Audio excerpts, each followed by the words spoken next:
আসসালামু আলাইকুম।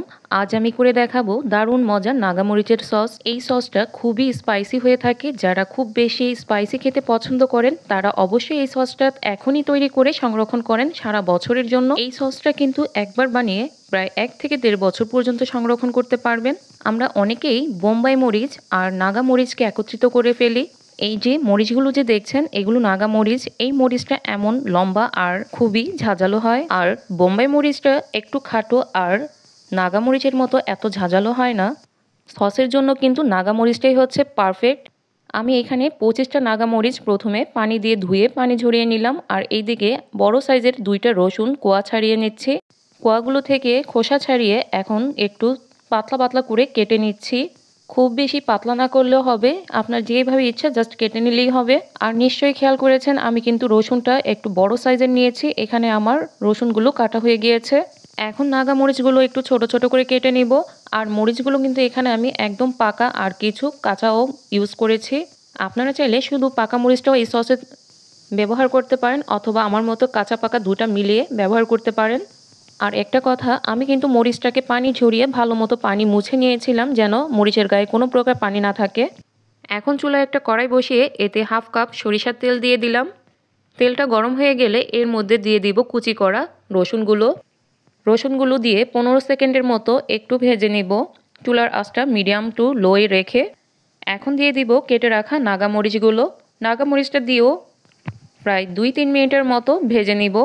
এই সসটা কিন্তু আপনারা একসাথে অনেকগুলো বানিয়ে দীর্ঘদিন পর্যন্ত সংরক্ষণ করতে পারবেন। সেক্ষেত্রে যে কোনো এয়ারটাইট বক্স অথবা জারে ভরে নর্মাল ফ্রিজে রেখে 1 থেকে 1.5 বছর পর্যন্ত ভালো রাখতে পারবেন। এই দিকে দেখেন প্রায় 3-4 মিনিট ভেজে নেওয়ার পরে দেখুন মরিচ আর রসুনটা কিন্তু নরম হয়ে গিয়েছে। এখন নামিয়ে ঠান্ডা করে এটা ব্লেন্ড করে নিতে হবে। মরিচ আর রসুনটা কিন্তু আমি তেল থেকে আলাদা করে ব্লেন্ডারের জারে দিয়ে দিলাম। এখন এতে দিয়ে দিচ্ছি 1/2 কাপ ভিনেগার। অনেকে আবার এই ভিনেগারকে সাদা সিরকাও বলে থাকেন। ভিনেগারটা দিয়ে এখন আমি ভালো মতো মিহি ব্লেন্ড করে নিব।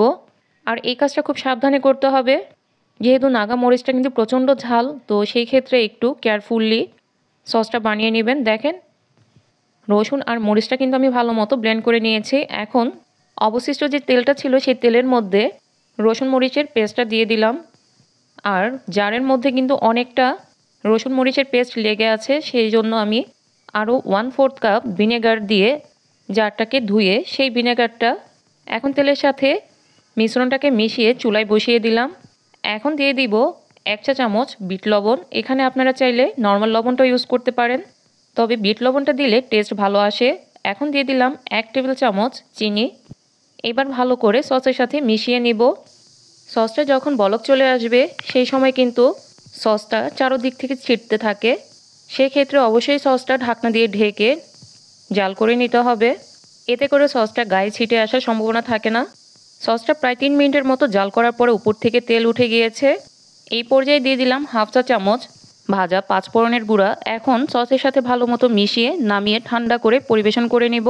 এই সসটা কিন্তু আপনারা চিকেন ফ্রাই, বিভিন্ন ধরনের ফাস্টফুড আইটেমে ইউজ করতে পারবেন। রেসিপিটি ভালো লাগলে অবশ্যই লাইক কমেন্ট শেয়ার করবেন।